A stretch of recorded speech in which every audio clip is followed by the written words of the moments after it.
currently our enemy doesn't look very different than our agent, our warrior that we have, and all it does is gets hit and killed. It doesn't do anything else currently. Since our game is meant to be turn-based, we need to first create some logic for our enemy to take a turn and move around and maybe attack our agents when we click the next turn button. And that's what I want to start working on in this video. Right now, we have our turn-based system in our hierarchy, and if we open this script up, we are going to see that we have some events that block our player input during the turn, but the next turn, all it does is blocks player input and then takes all the player units and make them wait a turn. So currently what it does is refills our movement points for each character and for our towns to create some units if we want them to create units.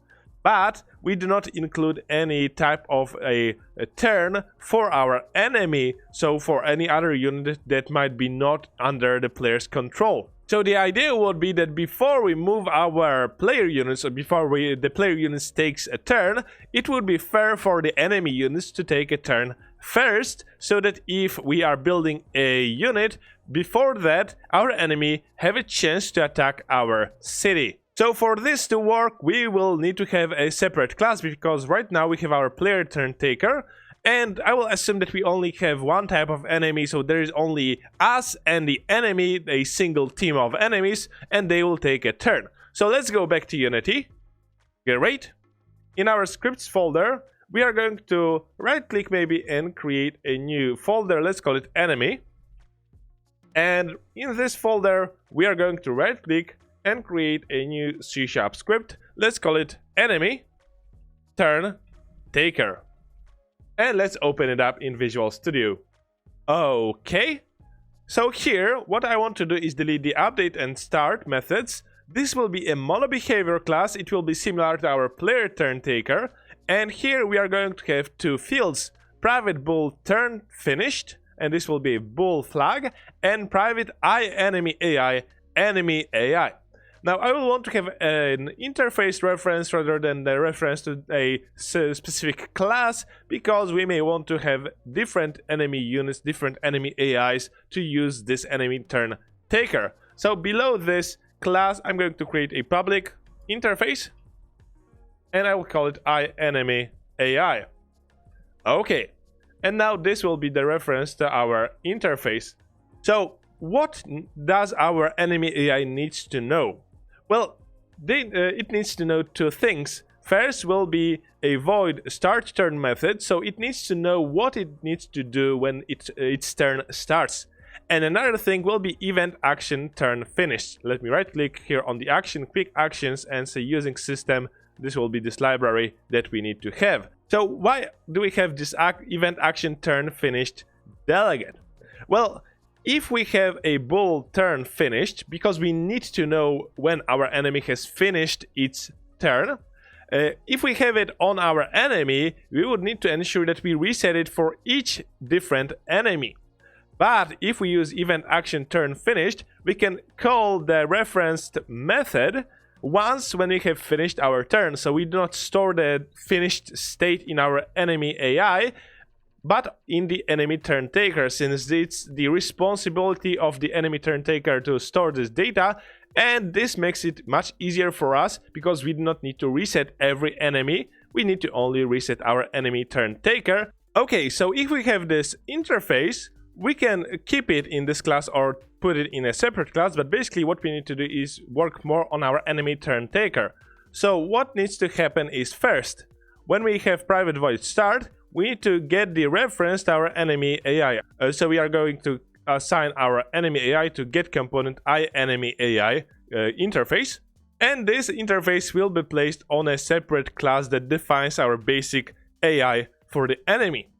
And next we are going to assign to our enemy AI turn finished, so to this event action delegate, a lambda expression, so plus equals lambda expression, because this is the only thing that we want to know. When the turn is finished of our enemy, we want to set our turn finished to be true. So this will allow us to read this turn finished bool value using this method below, and we are going to know when our enemy has finished its turn, so we can ask the next enemy to perform its turn. So we have this public void take turn method that will simply call enemy AI start turn. So this will be the task of our enemy turn taker, to ask the enemy to take a turn and to get the reference to the value if the turn is finished. So we have this public bool is finished method that will simply return to us turn finished. So this is the bool flag, and we have public void reset, which will set turn finished to be false. Okay, so I think this is all the methods. We have reset, we can ask this enemy turn taker if the enemy is finished moving, and we can take a turn. Now, last thing to do is to create a specific class that will implement this enemy AI interface. So let's save this enemy turn taker script and let's go back to Unity.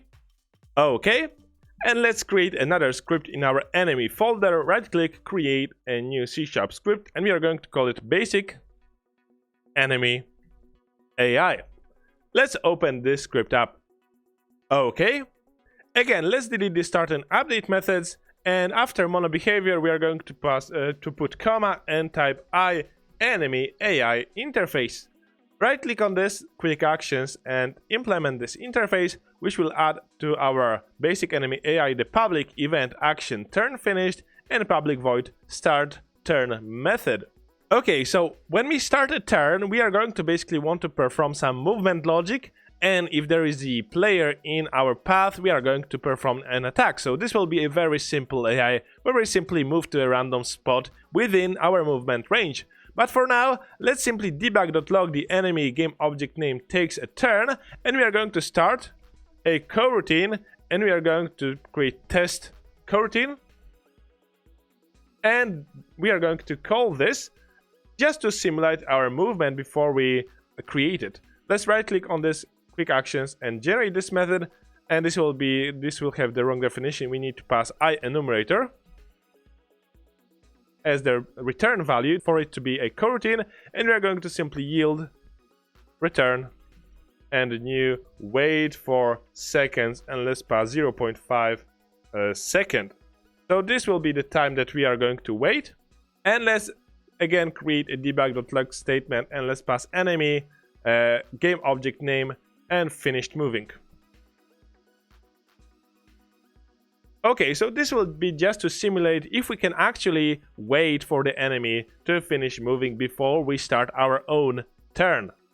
Now, if you are not sure what is this $sign means, it just allows us to put in the parentheses the variable that we read from our class.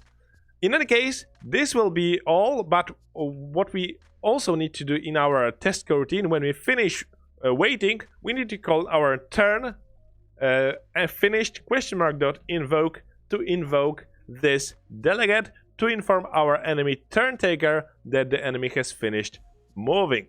So basically, we are going to use coroutines a lot to create this turn-based system. Okay, let's save it. And with this all done, we need to go back to our turn-based manager. I have it opened in Visual Studio because here we are going to need to modify a bit our next turn method to include our enemy turn takers. Okay, so let's slide at the top of this class. We are going to create a queue of enemy turn taker, enemy queue equals new queue of enemy turn taker. Now, I like to use queue for instances where I need to get the number of references and then I want to move them only once or do something only once, so I can get the reference to it and remove it automatically from our queue. But of course we could use a list to get those enemies. Okay, let's slide it down to our next turn. First we debug.log waiting, we block our input from the player, and here is what happens to our player units. Let's select all of this code, right click on this quick action and extract this method, and let's call it player turn. Okay, and instead of calling this, we are going to call enemy's turn. Okay, right click on this method, quick actions, and generate it, because we are going to create this new method that will take into account our enemy turn takers. So in our turn-based manager, in the enemy turn, we are going to call our enemy queue equals new queue and we are going to call the queue of type enemy turn takers, and we are going to call find objects of type enemy turn taker. And this will be a way to find our enemy turn takers. Of course, later on we may want to have a list that we save to which we save our enemy references at the end of each turn, and then we take it to make it more performant, the code that we have. But for now, this will work fine. So we need to get those enemies, this enemy queue, and then we are going to call start coroutine, and in this coroutine we are going to call enemy take turn, and we can pass our enemy queue, although it is available at the top of our class. Right click on the enemy turn, take turn, quick actions, and generate, and this will generate us again a wrong definition of this method. We need to have private I enumerator. Okay, and here I will paste a code that we are going to use. So in this enemy turn taker coroutine, we are going to have a while loop, and we are going to loop while enemy queue.count is greater than 0. Now, since we remove every time we take from our queue the object we remove it, we can count that enemy queue at some point will be 0 when we have looped through all of our enemies. So enemy turn taker equals enemy queue dot dequeue. So we get the reference to our enemy turn taker, and we want it to take turn, so we call turn taker dot take turn, and we are going to yield return, and we have this new wait until, and we can wait until some condition, and our condition will be turn taker is finished. So basically this coroutine will constantly ask our enemy turn taker if it is finished or not, and when it is finished we want to reset our turn taker. Now our queue only contains the rest of the enemies, so we can count for this while loop to loop for each enemies, make them take a turn, wait for their turn to finish, and reset those turn takers. After which we are going to call debug.log player's turn begin, and we are going to call player turn. So this is the method that we have extracted, which will make our player agents move. Okay, and that should be it for our basics of the system. So let's save this code. Again, if you are not sure if you have typed everything correctly, you can check out GitHub link, there will be a link in the description, and check out this script. Let's go back to Unity.